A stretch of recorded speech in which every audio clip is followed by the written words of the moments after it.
নমস্কাৰ। আজি মই ব্ৰেকফাষ্টত মটৰ ঘুগুনি বনাম বুলি ভাবিছোঁ। মটৰখিনি মই ৰাতিয়ে তিয়াই থৈছোঁ। ৰাতিয়ে তিয়াই থোৱাৰ কাৰণে এয়া চাওক ইমান ধুনীয়াকৈ ফুলি উঠিছে। ঘুগুনিৰ লগত মই এটুকুৰা অমিতা দিম। এটা মই মিডিয়াম চাইজৰ আলু ইয়াতে দি দিম। অমিতাকেইডোখৰ মই এনেকৈ কাটি লৈছোঁ, বেছি দিয়া নাই, এই 5 পিচে দিছোঁ। এটা আলু, এইখিনি এতিয়া মই কুকাৰত সুমুৱাই বইল কৰিম। আপোনালোকে ঘৰত অমিতা খায় নে নাখায়? আমাৰ আৰু চব বস্তুতেই অমিতা মিলাই দিওঁ, দালিতো দিওঁ। এটা মই হাঁহৰ মাংসৰ লগতো অমিতা বনাইছিলোঁ, সেইটো দিয়া আছে, আপোনালোকে চাবচোন মোৰ ভিডিঅ'ত। অমিতাটো দিলে মানে চব বস্তু সোনকালে সিজেও আৰু হজম কৰাটো আমাক সহায় কৰে। মই বইল কৰোঁতে হালধিটো ইয়াতে দি দিম, লগত দি দিম। নিমখ হালধি যিহেতু দিলোঁৱে, এতিয়া মই কুকাৰটো 5টামান হুইচেল মাৰিব দিম। এনেই মটৰটো 2টা হুইচেলতে সিজি যায়, কিন্তু মই ইয়াতে অমিতা আৰু আলু দিয়াৰ কাৰণে 4টা বা 5টা হুইচেল মাৰাম। সিফালে কুকাৰৰ হুইচেল আহে মানে মই মছলাখিনি ৰেডি কৰি লওঁ। যিহেতু অমিতা দিছোঁ সেইকাৰণে বিলাহী মই অকল এফালে দিম, সেইকাৰণে এফাল কাটি আনিছোঁ। জলকীয়া দিম, ৰচুন, গুটি জালুক, আদা আৰু পিঁয়াজ। পিঁয়াজৰ কেজি বোলে 90 টকা হৈছে, আপোনালোকে গম পাইছেনে? এওঁ কালি বজাৰৰ পৰা আহি ক'লে পিঁয়াজৰ কেজি বোলে 90 টকা হৈছে। গম পায় নে নাপায় মোক সুধিছে। মই বোলো দোকানত গৈতো মই বস্তুহে লওঁ, দাম নুসুধো নহয়। মই লৈ পিনে গুচিয়ে আহোঁ এওঁ পইচা দিব বুলি। তেওঁ তেতিয়া কৈছে মহাৰাণী বোলে। আগতে যেনেকৈ এইটো ছিজনত নতুন নতুন চব্জি আলু পিঁয়াজ ওলাইছিল, ওলোৱাৰ লগে লগে দামো কমি গৈছিল।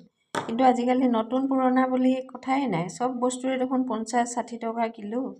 গাঁৱতো আজিকালি মূলা কালি সুধিছোঁ 40 টকা কিলো বোলে। গুৱাহাটীততো সদায় ৰেটটো 50 টকা লাগিয়ে থাকে। আপোনালোকে বজাৰলৈ যায় নে নাযায় বাৰু? মই বিশেষকৈ সখীসকলক কৈছোঁ, যায় যদি মোক কমেণ্ট কৰি জনাবচোন।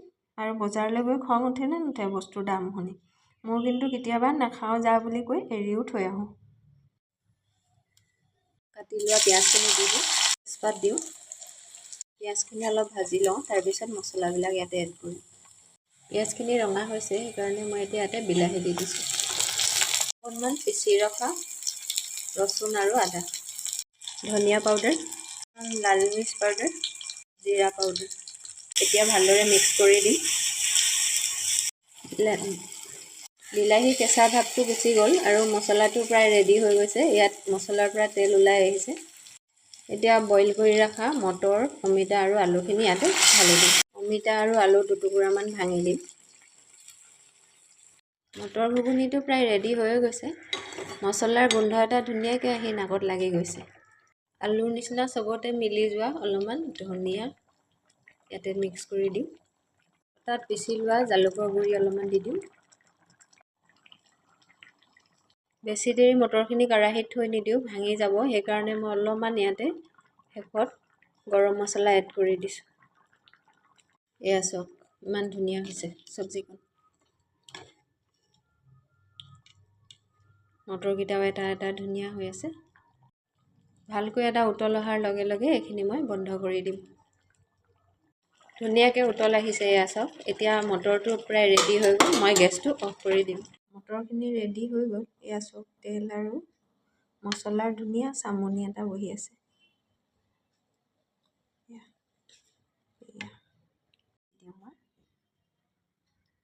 আপোনালোকে ঠাণ্ডা দিনত এনেকৈ গৰমে গৰমে ৰুটিৰ লগত মটৰ ঘুগুনি বনাই খাবচোন, খুব ভাল লাগিব। এয়া চাওক কিমান ধুনীয়াকৈ সিজি গৈছে বস্তুখিনি। যিহেতু ঠাণ্ডা দিন সেইকাৰণে মই অকণমান পিঁয়াজ দি দিম, অলপমান কাটা জলকীয়া দি দিম, অকণমান ধনিয়া।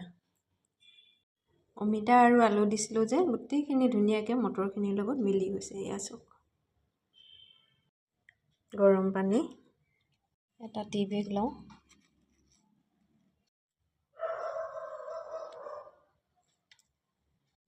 ইয়াৰ লগত খাবলৈ ৰুটি। ইয়াতে গ্ৰীণ কালাৰ দেখিছেনে? মোৰ ঘৰতে হোৱা অকণমান পালেং আছিলে, পালেং ছিঙি আনি ইয়াতে আটাৰ লগত মিক্স কৰি দিছোঁ।